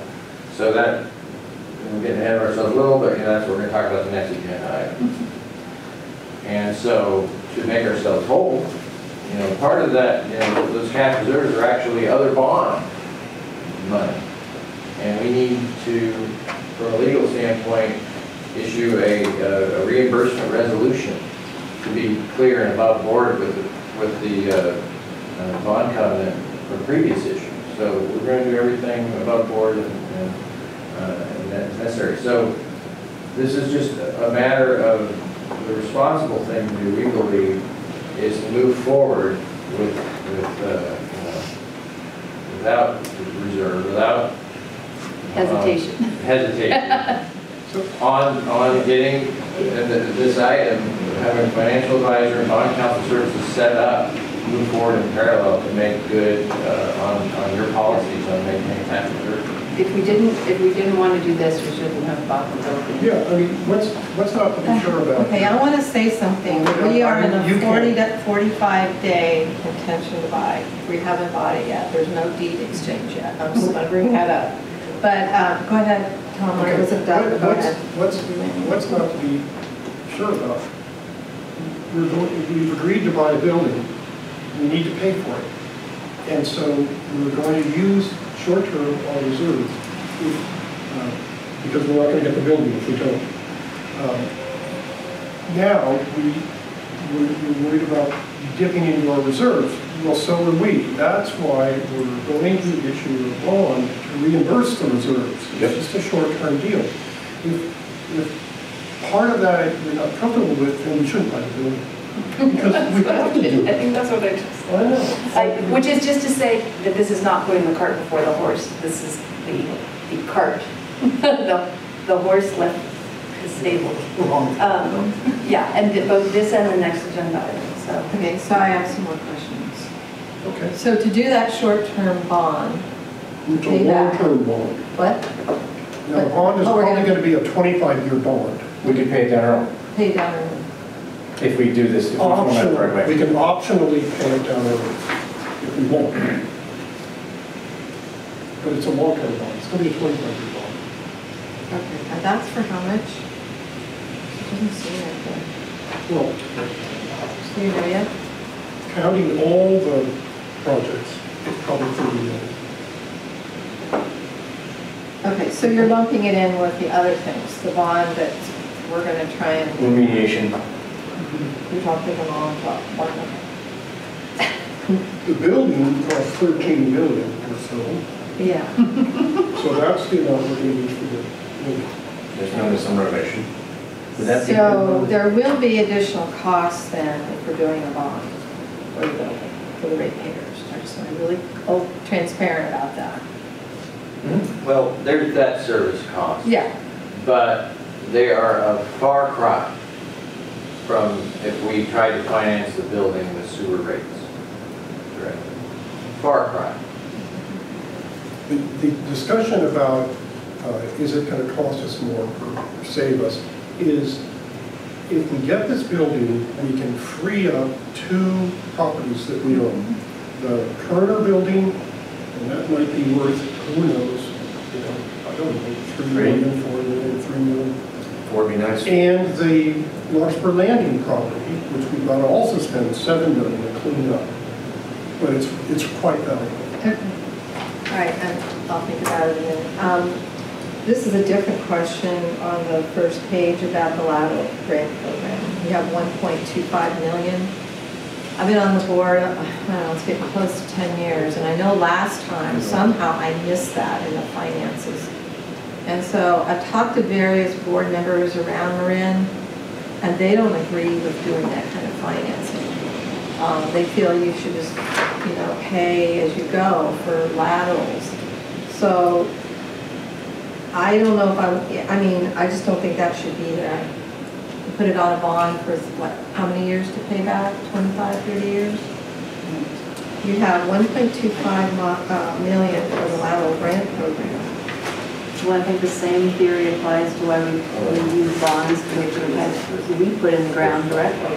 Bonds are going to last for a while. So I remember making that policy decision that we would use bond funds because we believe so genuinely in the lateral programs that we have. But it's not a common practice, is it? And so I'm going to vote no on this unless that is taken out, maybe brought back at a later point. So, a point of, just a clarification. That's background. This is under background and is a decision that was made and is done. So this is from last year? Yeah. Yeah, it was from 1918. And has the money already been spent? It's been allocated, yes. It's been allocated. So that, we're not adding. You're not adding on for a. No, remember we went through, there's 13 million for the building, 7 for the cleanup, and 10 for the Butterfield Road project. Okay, sorry. And maybe others there. There's 0 in this for laterals. Renovations. And, you know, what's generally done with laterals is something a lot less than we've done. Most of those agencies are way behind us on lateral programs. Okay, just about all of them. Yeah, I think that we're a leader in the lateral program, and I think our lateral grant and lateral low-cost loans to homeowners is leading the community. Yeah, the loans, I don't have an issue. But the lateral grant program is what was getting some of these laterals changed. How many miles do we, I mean, you remember, we talked about this at a recent meeting, and I remember when I talked at CASA with some other colleagues, they were like, how much? How big is your district? We have a small district, we're getting a lot of laterals replaced, we're getting a lot of miles of lateral replaced, and the payoff in I&I reduction, which of course, the key thing about the payoff in I&I reduction is the lowering or eliminating of these $1 million fines we were getting. So every $1 million fine we don't get, that's $1 million in our pocket. So I love our lateral program, and that's why I'm glad that Cordero's following it, and I want other communities to do the same. Look, I used to be, we used to have a lateral program committee. I don't know, when I first got elected in 2009, 2010. And we were one of the first agencies in the county, probably around the Bay Area, who actually had a program. And we were very successful at it. We did not put it in a bond. We just figured it in our budget. My concern is that we're just, and maybe it's because this whole procedure, how we're doing all this, is complicated. It really is. And now I just feel like we're piling more stuff on our pile. And I do not want the rate payers to have to make the rates really go up. Because I suspect, not getting a percentage on how much they're going to go up, but they're going to go up. Well, the bonding is precisely a way to stretch the payments out over a much longer period. It does, but last time it was 7%, so their rates were double. Well, I think this board has spoken about rate increases, and I can tell you my generic view on that is, and again, this relates back to credit ratings. If you don't increase your rates 3%, you're not be able to meet your obligations because your costs are going up 3%. The cost of construction, which is one of our major costs. I mean, $50 million of work right now on the ground is construction. Construction costs are going up, particularly with the fires in the area. These construction people are doing other things, plumbers are doing other things, sewers are being replaced because of the slides. So our costs are going up 3%. You have to have a 3% increase, or you're not going to be able to meet your obligations, and your bond rating, your credit ratings will go down. But I think it's been a sense of this board over and over and over and over again that we don't want to increase our rates. But let's have that meeting, the rate increase meeting, and not put the cart before the horse, because that conversation's not really, we can't answer that tonight. Okay, 3% I understand, 7 I don't. It's fair, Doug, thank you. Okay. Right now, we're planning to have, correct me if I'm wrong, but a rate workshop in March. Yep. Yes. So the next board meeting, we're going to get into some details about trade-offs. If we want to go this direction, this is the implications of rates. And we'll look at what debt service, how that fits in. And our model, I've been impressed. Our consultant has a model where you can input assumptions, and then it outputs what the rate increase is needed in each specific year to be able to achieve those financial goals. So we'll have him here next month. And When will the rate study be done, finished? so this is part of that rate study, to have a workshop next month. And the goal is, as I said in my verbal report, all these things are going to culminate to be in the June meeting, and align with the budget, the labor work, labor negotiations. Hopefully, if we're successful, we'll be rounding up and then it puts us in a good position to answer to the credit rating agencies as we discussed. So, but it does mean we're busy, and each month we're going to have a lot on the agenda. Any further questions? No. Okay. I Any move- further questions? I move to authorize the general manager to execute contracts for financial advisory and bond counsel for fiscal year 2018-19 bond. Can I add something to that? The agenda item says consideration of authorizing.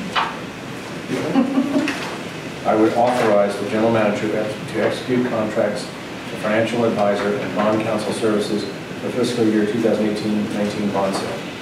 Second? All in favor? Any further discussion? No. All in favor? Aye. Aye. Opposed?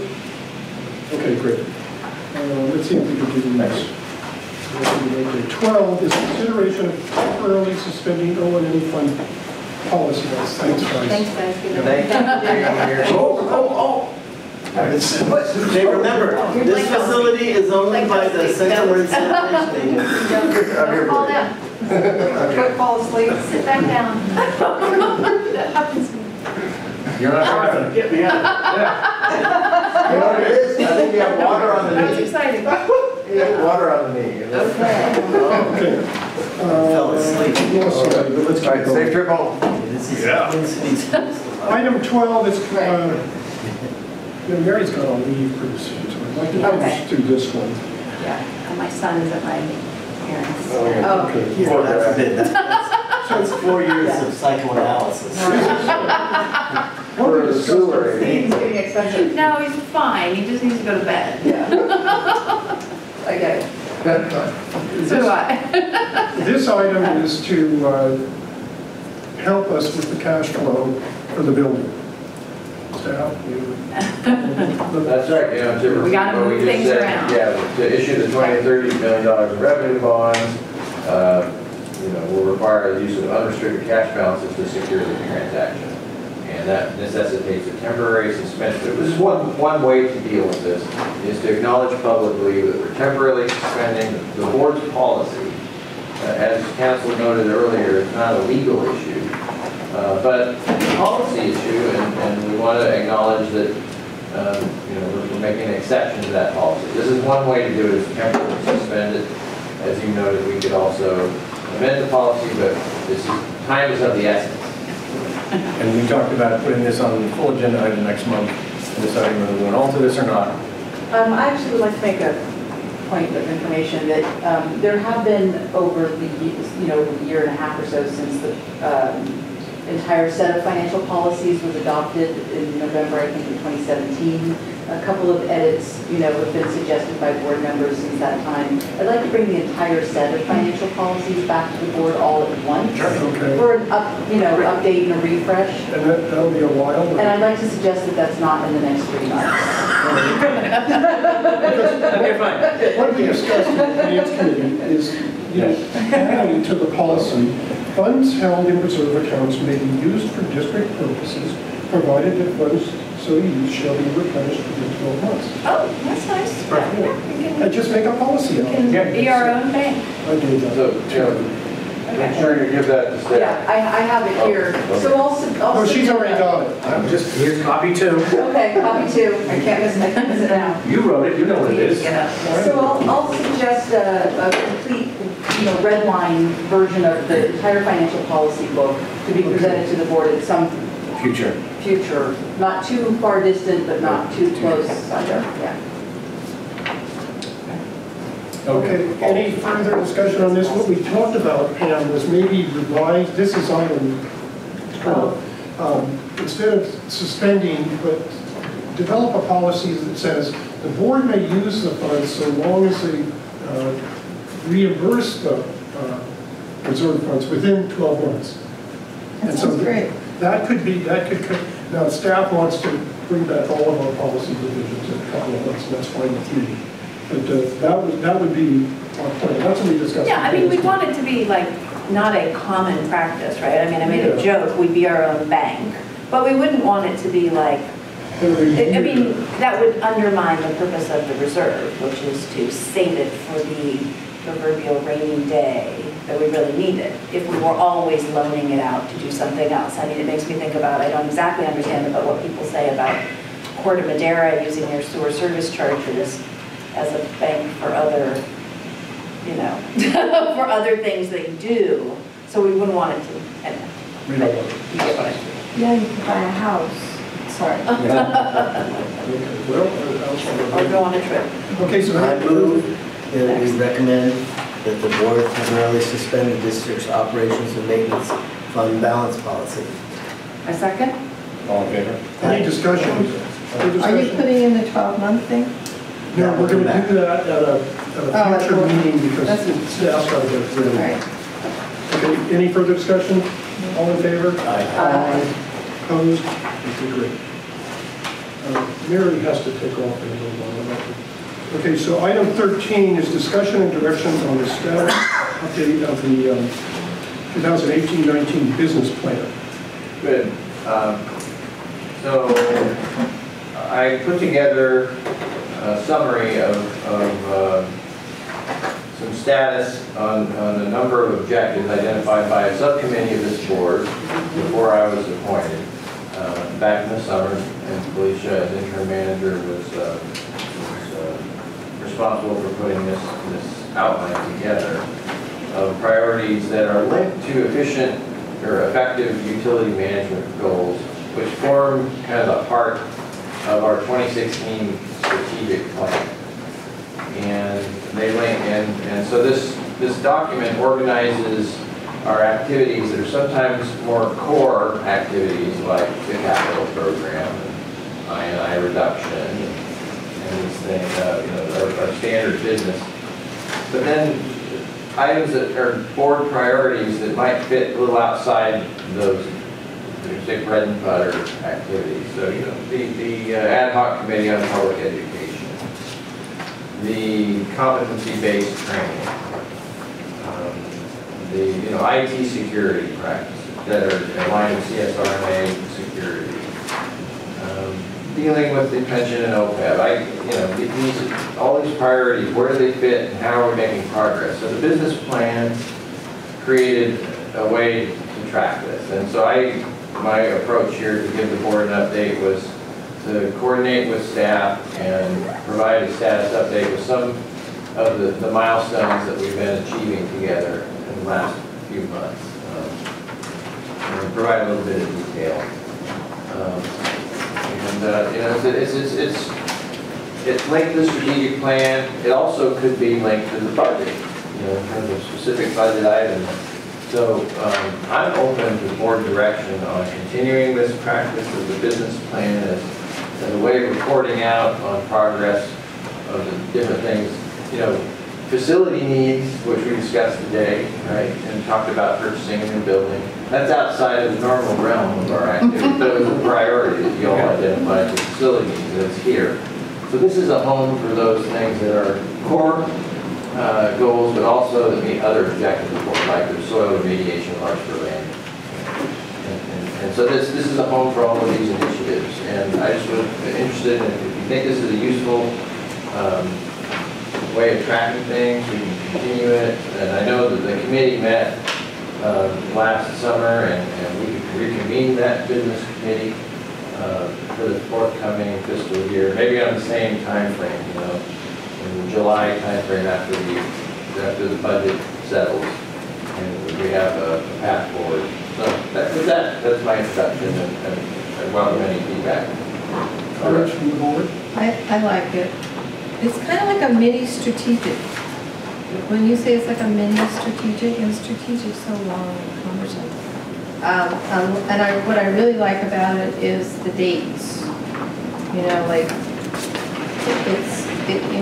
I think it needs to be updated because now things have changed. A few things have changed, but it's easy to process and look and see where we're going and what we're doing. I like it. You know, I like it too, and I think it's pretty easy to review the status. Here's what we said we're going to do, here's the status. What Michael had the idea before is when we pass, you know, we hire somebody or we hire a consultant, that is helping to accomplish, you know, objective 3B. We can, you know, label these with numbers and letters, you know, objective 1, stakeholders 1, and then 1A, B, and C. And so if we, you know, if the information consultant develops something that's in accordance with, you know what I'm saying? That's what Central Marin does, you know. So I like that part of it, and I like the color code. I think that the active thing though should have a date, because active could be till infinitum. I mean, it all is active. Yeah, like a date maybe. Be a loose date. There's some things are ongoing, you know, and having a date. Ongoing is good. For instance, you know, maintain the high activity lateral program for participation in various incentives, including paving projects, condition-based enforcement, and capital projects. And this is something that is sort of actively incorporated in these things as they come up. Putting a date on them isn't the same as we need to get a soil remediation this calendar year so that we can, you know, deal with the asset the following year to deal with our finances. And, you know, we did that with Catherine's capital report. We put ongoing, or, you know, continuous or something like that. And then there's on hold. For instance, Kerner, we were going to maybe upgrade the Kerner building. We've got that on hold. Because why would we do that now if we're not going to stay there? And then also another one was using recycled water from CMSA. Sounded like a great idea. It sure did. The problem is it's too salty and it compromises our equipment. You know? So it's not a good idea. Which is too bad, because that would be an advantage of our building being real close. We could swing right by the plant. Maybe that will happen sometime. When Jason and us. Well, and you can do reverse osmosis. You know, you can make recycled water. Reverse RO. Yeah, you can. Well, they're doing it statewide. Yeah, it's expensive though. But it's not as expensive as you think, and you can do it in a spot way. Yeah. The reason why I say that is it's getting a lot more economical. It's getting more widespread. So that's just one solution. Another thing is the work that we can do with the infrastructure asset management plan. Target areas where we're getting saline infiltration, you know, like the boardwalk. Bye, thank you, sorry to leave. Oh, Carry on. And I apologize, but I just got a Fairfax flood warning on Nixon, so I'm gonna have to go into. Oh, yeah. Yeah, we, at the beginning of the board meeting, we'd already had over 4 inches of rain in Kentfield. Oh my today God. since midnight. Yeah. It was significant. No SSOs in this recent... I don't know if we can say that now. At the beginning of the board meeting, we could. None reported. Not yet, okay. No report. So we got these. Any more comment on Expectation. this item? No. we'll discuss and provide direction. Continue the policy. If you have comments, I'd like this to be kind of updated, maybe every now and then, like a quarter or something. Well, I think, Or just report. keep in mind, this is sort of the classic where you'll do things and then we report on things you did. Yeah. So, you know, I think what this was is about a 6-month interval at February and August, and if the board's comfortable with that, That's fine. you know, it keeps us accountable, keeping updated. We can drop things off, add things, and maybe convene the business committee this summer. Yeah, Yeah. a great idea, because we'll have our education implemented and we can add Yeah. stuff. And maybe Marie Park, some action on that. Yeah, that's part of this too. Another one of those extracurriculars Yeah, deal. that, Spare time. that will take time. Yeah. And we actually have a meeting on that, scheduled with LAFCO on, I believe, was it March 1st? So we're Yeah, gonna, that's right. we're gonna meet with Marin Park and LAFCO. So you said that a goal of June 2020, is that possible to do that before June 2020? I mean, it's entirely in I our would think district. so. And we're already maintaining the pipes, aren't we? We are. Yeah. But there's a little bit of community outreach that has to happen and interagency coordination. Yes, they are. Yes, they are. That might be part of our, it would be great if we could do it, because we could put it on our rate study. Yep. Well, the rate For all three study, goes. the rate study will consider Murray Park as a future consolidated part of our district. Will it not consider San Quentin Village? Because we're going to do that in some future year, but it could be less than 5. It will also consider it. It will, okay. But see, if they had annexed, we could do some phasing of the rates and pass it. Yeah. Okay, so just, well, I think it's, okay, let's look at Metrics? the metrics, cartoons. Page 811 doesn't look that good. The rest of it looks pretty good. Creek is at 9 feet right now. So our average dry weather flow is up because of rain, it's usually 4, 3.9, 5.1.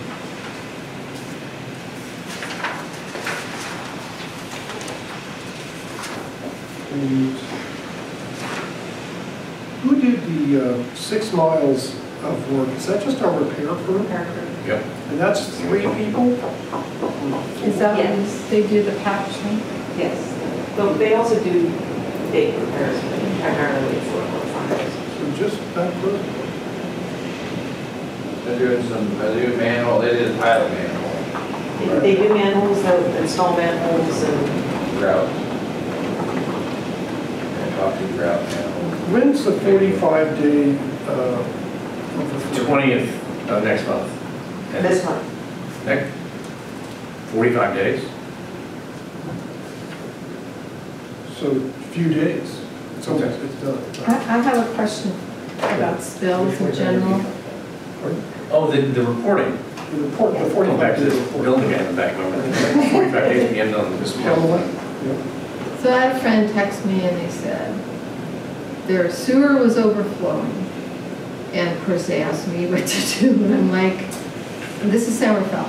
And they said, well, somebody had come out and pour some stuff in it and now it's, they can see sewage, raw sewage. So I said, they were going to email, this is so interesting, and I think this happens a lot, they were going to email the website. They did not understand the sewer running over for the health and safety of the community. I mean, it's really bad. So, but anyway, should they just call the police at that point? Or, I mean, is it a private thing or is it the sewer agency? I'm fine. What? 415-259-2949, 24/7. No, but Oh, it's okay. the Somerville, but. They don't have a hotline? Well, after I looked it up and texted back, do this, do this, do this. But it's really our responsibility, even if it's a private lateral, it's overflowing, we need to get there first. We go Is that look at right? I always wonder about that because, We always respond when we go out. no matter what. Yeah. Okay, good, that's what I thought. It's but- not our responsibility. We go look No, at it is the it. homeowner's But we maintenance respond and tell them. responsibility. We always go out. So you initially go, and then if you need more, they call a plumber, and, okay, thank you. Yeah. That's what I thought, but I wasn't sure. That's that table that shows hours, where's the calls and hours, that's on 7 of 11. And we have these private SSOs, in this report we had 3, and we spent 7 staff hours helping them out. You get an odor complaint, most often somebody's, sump pump, not sump pump, but the other inductor pump or whatever. Also, toilet rings, wax rings, they after a lot of Wax years. seal. We've had those happen when I was a consultant here at the district. We were doing a rehab in Fairfax, and somebody complained about sewage smell, and their wax ring was old. Kind of losing it on the floor. Yeah, you don't see it because it's kind of hidden by the toilet. But that's a common odor. How do you get a pump station alarm? Is there like, how do you get an alarm? Does it light up on the thing? But I think there's a pager and a phone call. Okay, so that's how you get the notice? Yeah. It's on, it's wired, and if there's like a high level alarm, if it goes above a certain level, then there's an automatic phone call. And we are also starting to integrate with CMSA for the SCADA and having additional functionality. This is really fabulous, like I said, this. Yeah, I do too. And the one thing I wanted to ask Kathleen and Steve, the 15-day report, can I get a copy of that? And then, The 45? well, there's a 15 and a 45. The 15 is obviously done. Can I Is get it on it? the website? If 15 is when you certify, that's your time frame to certify the SSO at CWIX. So yeah, that's publicly available, certified on the CWIX website. And then the 45 will be done in a few days. Yes. And it'll be on the website too. Will that be put up right away? Submit it to them, and I don't know how they post that. Would you see it, Steve, can you distribute that to the board members? Sure. Okay. And is our press release going to be on the website to the, That's the goal. Yeah, we have our website managers at the ready. Okay. So, between now and the beginning of business tomorrow, we should be able to get your comments integrated in the press release. So, and I appreciate these questions because I think the website is the front office. Yep. That's kind of my perspective, my opinion. And we've been working with our consultant with those ideas in mind. So 45-day report, yes, it's in public interest, and we will post it there. And the press release, yes. And these things need to be on the homepage, and easily clickable. But we're working on the functionality of that. Can I ask you something, because you said the phone homepage. We used to have a human being answer the phones. Are we looking at doing that again at some point? We do. Are you getting the answering service? All the time. What happened? no, you mean, then you say dial the extension. Oh, that. Yeah. Yeah, you do. You get the voice. No, I don't You get the think voice prompt first. What happened to our person? We have. You just press 0 and the nickel. Just press 0. So you hear Yeah, the but voice it prompt. doesn't say that. Yes, it does. No, it doesn't. I can't hear it. No. So you have to go through a whole, You can't now, because. you have to go through Oh, a yeah, whole. good question. The answering service will answer, yeah. But during the business hours, when you get the voicemail, just press 0. Okay.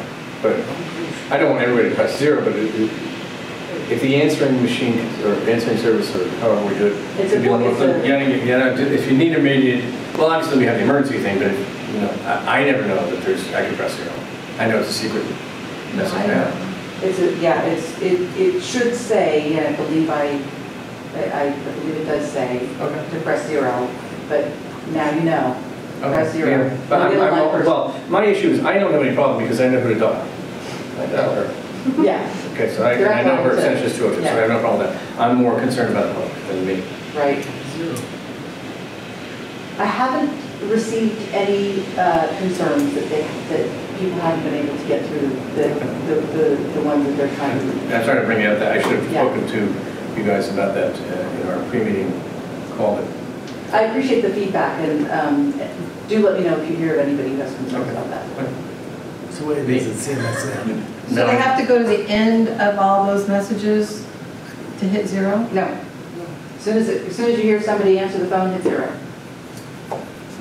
Yeah, but the public doesn't know that. No, what you're saying is that information at the end of the message? You dial this, If they have a or question. if you want to dial by name, press 5 and dial by I name. thought it was kind of in the beginning. It should be in the beginning. Because I called Emergencies up front. during a meeting and I couldn't get through, and it was like, I think that it's blind. Well, why don't you just check? Yeah, we'll check it out. Yeah, well, absolutely. Thank you. So anyway, that's the rest of these metrics look fantastic, as always. Okay, let's move on to B. 14B is construction. I love the color code.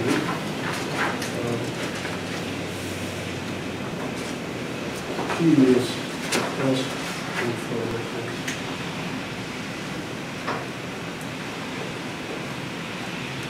I have a question on page 7 of 7. Is that too far ahead? 7 of 7 of where? The home sale I was moving compliance. to The home sale compliance will become police on home sale compliance. Is this for point of sale? Is that what this is? Is it been a problem? It only says 52% compliant, and next to it 88. What page are you on? 7 of 7. 14C. 18, 19. Are you on C? We're on B. We haven't We're on gone to C. B. Oh, I'm sorry. I'm worried about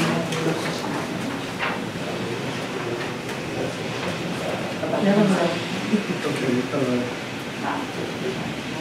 So you have contracts and notes, revised contract notes.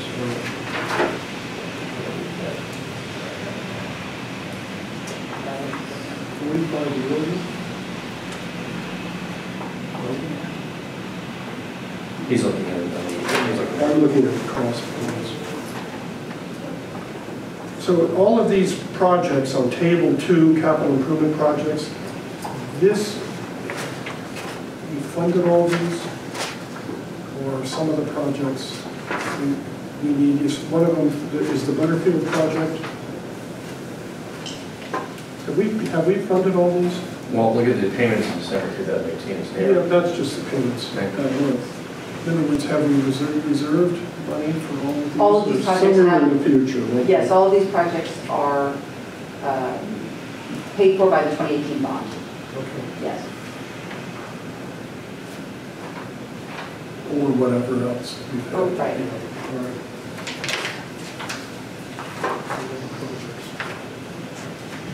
Any questions on that? No. Let's go to 14C, quarter lateral program. So we're doing about 2 miles of laterals a quarter. That's what it shows. And that's what people are just like stunned at. 2 miles a year. 2 miles a quarter. Oh, 8 months a year, and that's really a lot. That's page 3 or 7. Is our consent? I'm surprised that 31% are because of failures. Are we still on a consent decree to do so many miles a year? Or did we have to do Lawsuit. 4? Laterals? No. Not, The lawsuit from, before I was here. you're talking about the CDO? Consent decree. There was a Carol lawsuit Tate. and a consent decree in the 2000s. There was an agreement, I think, for the lateral funding. To be part of that, As right? part of that, we did meet those requirements, many years ago. And that's why we did our first, that's why the first bond issue included money for the lateral program, because we had to go to cease and desist, and we had to.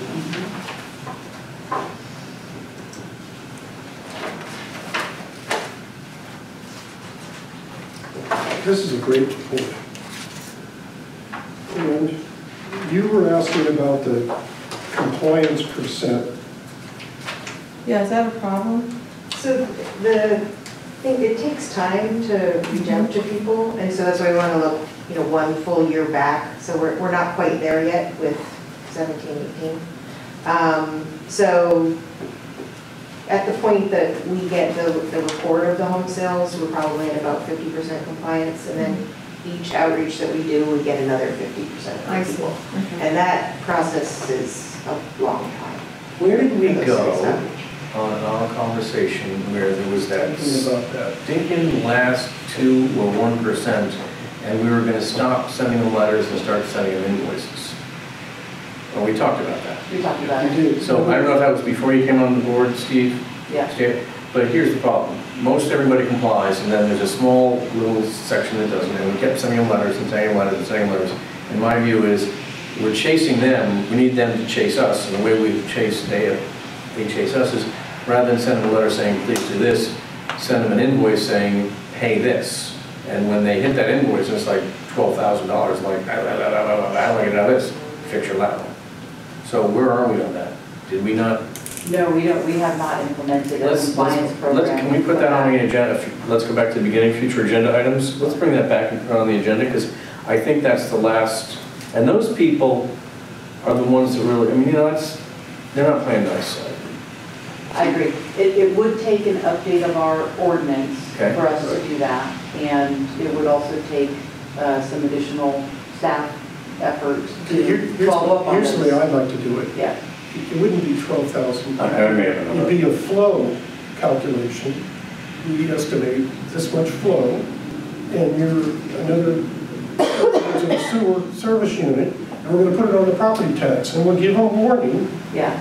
you know, a couple of letters. You If can don't- attach the property tax. If you don't do that, we're gonna charge you this much Yeah. additional. It's a great And- conversation for the board to have, and we And be on the rate study. agenda. Yeah. I think you could reach out to East Bay Mud. I bet you they have some. Oh, I gotta say, They don't. I'm happy to do that, or have somebody do that, but my guess is they have a lot more of a population. I bet they have a lot bigger of a problem. Our problem is, you know, You know, They actually put the money into escrow to replace the lateral, so they pre-fund. So the money's there. Wow. But who does? East Bay Mud. how do they get that money in escrow? It's part of the requirements on the sale for their lateral ordinance. So the money is put into escrow, and the replacement is either done by the seller or the buyer. It gets done no matter what. Yeah. There isn't all this haggling and chasing. I like that. But in the meantime, so, I wasn't involved in the negotiation, but I think our Realtor Association like that, Yeah. but that's still a conversation. so here's the Charging thing. the service charge. I like that idea in general, but our lateral program is extremely successful, and we have a small nugget that doesn't comply. Let's address that small nugget first, and then see if we have to later come back and redo our lateral program, because we just, literally had a conversation I had with town manager, Todd Guzman from Corte Madera. I said, just take ours, copy it, put Corte Madera on the top, put some signatures on the bottom, and pass back.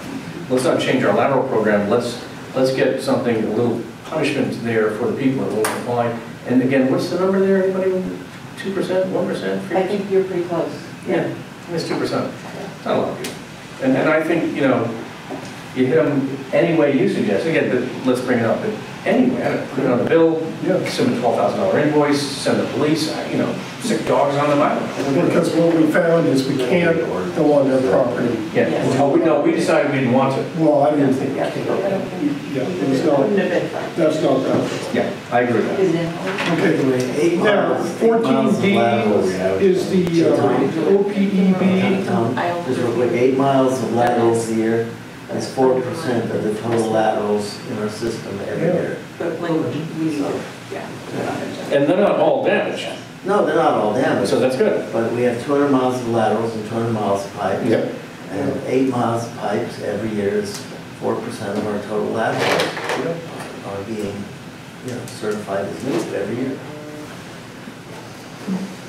Well, I appreciate the board pointing this out, because I flagged it too during my review. I said, and so I had, and then Catherine and Patrick put these 2 sentences in at my urging, which said program compliance percentages through this quarter are in line with previous fiscal years.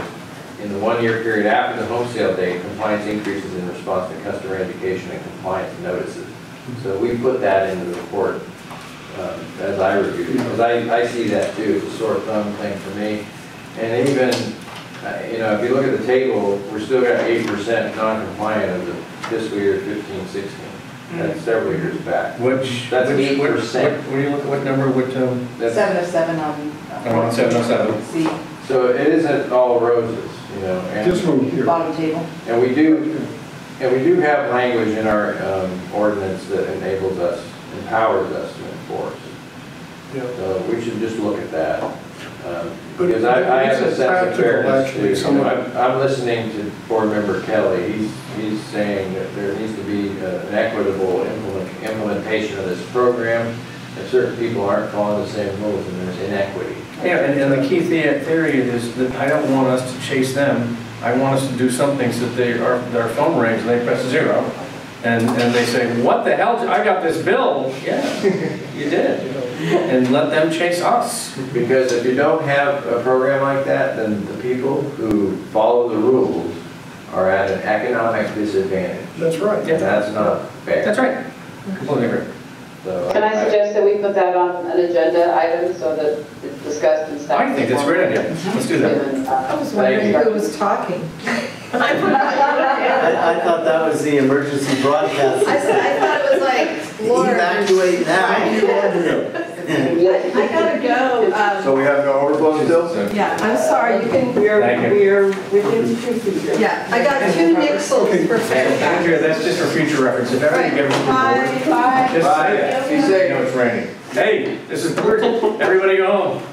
Okay, now 14D, the remaining board members Yes. have all heard this discussion. That's exactly And right. so I don't think we need to go through it again. Because it's going to come up at a future board meeting. Anyway. That GovInvest is fabulous. GovInvest is fabulous. Ira Summer did a great job on that as well. Ira Summer did And I think in our rate study, we're going to put some money in here to pay down OPEB. I mean, we want to put that in our rate study. So for the record, for the public, the GovInvest showed us many ways that we can alter what we're doing right now to make a big change in our OPEB liability, and will in the future do the same for our pension liabilities. Which is a much bigger deal. Yeah, that's a big deal. Okay, that's it. Thank you. Meeting adjourned. Thank you.